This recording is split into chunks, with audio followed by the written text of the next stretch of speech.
everyone, welcome to our channel Knowledge of Friends. Subscribe to our channel and click the bell icon for the latest update. आज जो हम discuss करने वाले हैं वो हम लोग रीजनिंग की क्लास डिस्कस करेंगे एंड वो आपका क्लास जो है वो क्लास नंबर आपका कोडिंग एंड डिकोडिंग होगा बिकॉज ऑलरेडी हमने अभी एनालॉजी की जो क्लास की है वो एनालॉजी की क्लास में हमने एनालॉजी के 250 क्वेश्चंस अटेम्प्ट कर लिए हैं एंड क्लासिफिकेशन की अगर हम बात करते हैं तो हमने उसमें 150 से 200 के क्वेश्चन कर लिए अटेम्प्ट एंड अगर हम बात करते हैं सीरीज कॉम्प्लीशन की तो उसमें भी हमने 100 के ऊपर क्वेश्चन 100 टू 150 के बीच में हमने क्वेश्चन उसको अटेम्प्ट कर लिया है एंड अगर हम बात करते हैं तो अब ये जो हम डिस्कस करने वाले हैं जो कि सीडी यहाँ पे लिखा है वो आपका कोडिंग एंड डिकोडिंग है। ये मैं आपको पहले ही बता दूँ बिकॉज ये आज इसका फर्स्ट लेक्चर है तो हो सकता है बहुत से लोगों को नहीं क्लियर होगा कि ये सीडी क्या है। तो ये कोडिंग एंड डिकोडिंग का लेक्चर है। आज कोडिंग डिकोडिंग का फर्स्ट लेक्चर है जिसमें मैं कोडिंग और डिकोडिंग के बारे में आपको बहुत अच्छे से क्लियर करने वाली हूँ। एंड अगर मैं सीक्वेंस रीजनिंग की क्लास की बात करूँ तो ये रीजनिंग का क्लास जो है वो सीक्वेंस नंबर आपका 67 है। ऑलरेडी 66 क्लासेस हम कर चुके हैं तो प्लीज़ अगर किसी ने नहीं देखा है तो प्लीज़ एक बार जाके गो थ्रू कर लो so that you will getting all that information at once.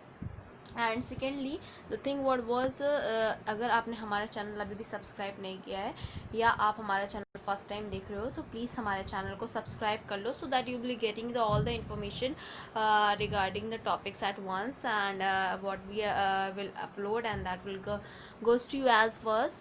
So starting with the first that was CD that is coding and decoding. ये बहुत ही important रोल प्ले करता है हमारा रीजनिंग के बेसिस पे and there was starting with the coding and decoding and starting with coding and decoding that is a code is a system of signals. जो code होता है वो एक तरह का सिस्टम ऑफ सिग्नल्स होता है। therefore the coding is a method of transmitting a message between the sender and the receiver without a third person knowing it. तो basically what was coding and decoding that कि एक तरह का system of signals होता है जहाँ पे code किया जाता है एक मैसेज को जो कि एक वही डिकोड कर सकता है जिसको उस की कोडिंग का डिकोडिंग पता हो। फॉर एग्जांपल मैंने कोई टेक्स्ट किया अपने फ्रेंड को, मुझे वो और उसके सामने नहीं शो करना है वो मैसेज, तो ऑब्वियस सी बात है मैंने कुछ ऐसी चीज़ जो कोड करके अपने फ्रेंड को दी तो जिसको वो डिकोड भी मेरा फ्रेंड ही कर पाएगा तो एट लास्ट वो वही कर पाएगा और उसको ही वो मैसेज का मतलब पता चल पाएगा कि मैं क्या कहना चाह रही हूँ या मैंने क्या उसको मैसेज सेंड किया है। और अगर बीच में फॉर एग्जांपल अगर कोई तीसरा पर्सन अगर उस मैसेज को रीड भी कर लेता है तो भी उसको गेट नहीं होगा कि वो क्या मैसेज भेजा गया है। So that is known as the coding and decoding and that is use for the encryption and as decryption जो कि आप DBMS में पढ़ते हैं इंक्रिप्शन एंड डिक्रिप्शन, उसके हिसाब से भी हम इसको करते हैं। तो that I think that will be clear to you that is what is coding and start next point that we have in for the coding and the decoding is the coding and decoding। जो coding होता है decoding दोनों simultaneous एक साथ ही होता है। अगर किसी ने कोड किया है तो that code should be decoded by someone, otherwise तो उस कोड का कोई मतलब नहीं है। अगर हमने कोड पे कोड हम करते जा रहे हैं but for the security but at last वो कोड जनरेट नहीं हो रहा या डिकोड नहीं हो रहा उसको रीजनिंग का, तो उसमें कोई मतलब कोई फ़ायदा नहीं है। तो इस एग्जांपल में हम जो आज डिस्कस भी करेंगे वो टाइप 1 लेटर जो आपका कोडिंग होता है उसकी लेटर कोडिंग किस टाइप से की जाती है, किस टाइप का पैटर्न आता है हमारा, वो सारी चीज़ें हम देखेंगे। तो इस कोडिंग एंड डिकोडिंग में that test is a setup of a जज of candidate ability to decipher the rule that codes of the particular word message and break the code decipher the message। तो basically point was that कि coding decoding हमारे competition के paper में भाई क्यों पूछा जाता है because that is not the way for the communication but the point was that they are coding at an instant at a manner what there was coding that they can see the candidate is that candidate is able to decipher that particular code or they can understand the coding method, so through which we can find out the coding and the decoding. And now we'll discuss starting with type 1 that is your letter coding. So in letter coding what we have to see that in the letter coding starting with this that in these questions the real alphabet in a word are replaced by certain other alphabet according to a specific rule to form its code। तो basically हर एक question में अलग अलग code होता है, तो ऐसा हम कह नहीं सकते कि इस कोड को रट लो तो इस तरह से क्वेश्चन पूछा जाएगा। हर एक क्वेश्चन के लिए डिफरेंट कोड होता है, डिफरेंट माइंड सेट होता है, तो उसके हिसाब से आपको उसके कोड को पहले समझना पड़ेगा और उसी कोड को समझते हुए आपको उसके क्वेश्चन को आंसर निकालना पड़ेगा। For that case, the candidate is required to detect the common rule and answer the questions accordingly।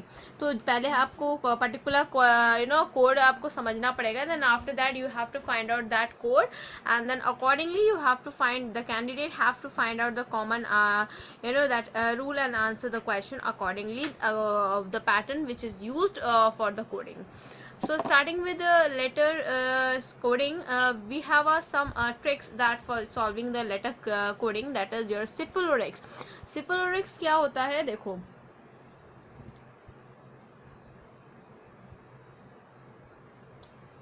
Syphilis सुन के आपको लग रहा होगा ये कौन सी दवा का नाम बता रही हैं मैम, बट दवा का नाम नहीं है, ये एक तरह का कोडिंग को सॉल्व करने के लिए है। 3 का टेबल आई थिंक सबको ही आता होगा, तो we can write it down here first. 3 6 9 12 15 18 21 24। तो ये आपका जो है वो आपका सिफिलिस जो है वो एक कोडिंग है। अब जैसा कि मैंने अगर मैं बोलूँ ABCD की सारी कोडिंग कर लो, तो वो सबको पता है कि AB जो अल्फ़ाबेट होता है उसमें 26 लेटर्स होते हैं। तो 26 जो अल्फ़ाबेट्स होते हैं हमारे ABCD में A to Z में, तो वो हमारे सबको याद है कि A इनिशियलाइज की 1 होगा और Z जो है वो 26 होगा, बट हर एक अल्फ़ाबेट का रिमेंबर करना, क्योंकि पॉइंट क्या होता है, बच्चे वहाँ पे बैठ के गिनते हैं कि ABCD F तक पहुँचना है तो वो पहुँचेंगे ABCDEF, तो उस तरह से वो पहुँचते हैं और उसी तरह से वो करते हैं, तो वो थोड़ा टाइम टेकन हो जाता है। इसी वजह से कुछ बच्चे ऐसे होते हैं जो क्वेश्चन अटेम्प्ट करके भी आते हैं और गलत तो हो जाता है, या ये कह सकते हो टाइम उनके वजह से दूसरा क्वेश्चन छूट जाते हैं, तो उसके बेसिस पे रहता है कि आप किस स्पीड से करते हो। तो मैंने उसके लिए एक कोड लिखा हुआ है C, जैसा कि AB छोड़ोगे आप तो C मिल जाएगा आपको, तो वो 3 नंबर पे आता है। फिर DE छोड़ोगे तो F मिल जाएगा, इसका मतलब इसके बीच में DE है, 5 मिल गया, एंड देन F है। GH छोड़ोगे तो आपको I मिल जाएगा जो कि 9 है।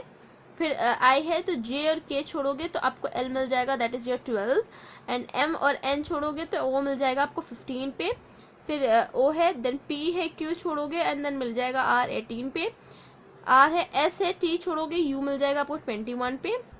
देन U है, V और W छोड़ोगे तो X मिल जाएगा आपको 24 पे। Then Y and Z।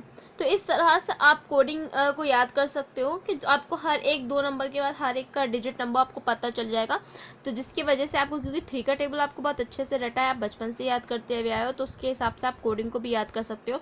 ये एक सिफिलिस जो है वो आपका एक तरह का टैबलेट का नाम है, टैबलेट का नाम ही समझ के रट लो, चाहे जैसे भी समझ लो। इसको अगर आपने समझ लिया और इसको आपने कर लिया तो आप प्रैक्टिस में आपको देखना बहुत ज़्यादा आराम मिलने वाला है, जिसकी वजह से आप ये 3 का टेबल जो है वो भी आप कर सकते हो। और उसके बाद आप फॉर एग्जांपल मुझे अगर पता करना है कि भाई एम की कोडिंग क्या होती है, तो अगर एम की कोडिंग मुझे जानना है तो मैं देख सकती हूँ भाई 12 तक तो एल होता है, तो इट मीन्स जो एम होगा वो 13 होगा। तो इस तरह से हम निकाल सकते हैं। या फिर अगर हम ये बोलें कि फॉर एग्जांपल हमें डब्ल्यू की चाहिए वैल्यू, अब हम जानते हैं यू की हमारे 21 होता है, 22 23 होगा, इस तरह से भी ले सकते हैं। एक्स जो है 24 है तो वो भी 23 होगा, तो डब्ल्यू 23 होगा। इसे किसी भी नंबर का आपको अगर कोड चाहिए होगा तो आप 2 मिनट में निकाल सकते हो। फॉर एग्जाम्पल मुझे चाहिए के का, तो के लिए मैं क्या करूँगी, आई जाऊँगी, आई पे 9 है, ओके ठीक है, जे 10 है होगा, के हमारा 11 होगा, इसका मतलब है जो के है वो मेरा 11 होगा। पर अगर मुझे नहीं ये सारी चीज़ें पता होंगी ट्रिक्स, तो मैं क्या करूँगी, फिर 1 2 3 ABCD करके ऐसे करके काउंट करूँगी, वो भी मुझसे भी मिल जाएगा, बट वो टाइम टेकन होगा, और टाइम टेकन जहाँ पे होता है वहाँ पे कहीं ना कहीं आपका लॉस भी किसी ना किसी चीज़ का होगा। तो इस वजह से मैं बोल रही हूँ इस कोडिंग को रट लो, समझ लो, या आप कह सकते हो घोल के पी जाओ, जैसा भी करना है कर लो, क्योंकि अगर आपको रीजनिंग निकालनी है और रीजनिंग के साथ अगर आपको लेटर कोडिंग या कोडिंग एंड डिकोडिंग की लेटर में जो कोडिंग एंड डिकोडिंग आता है अगर वो निकालना है, तो आई थिंक आपको ये सबसे ज़्यादा ही इम्पॉर्टेंट और सबसे ज़्यादा यूजफुल आपका जो है वो यही होगा, क्योंकि जो आने वाले मैं जो क्वेश्चंस कराऊंगी उसमें भी आपको ये ज़्यादा चीज़ें मिलने वाली हैं।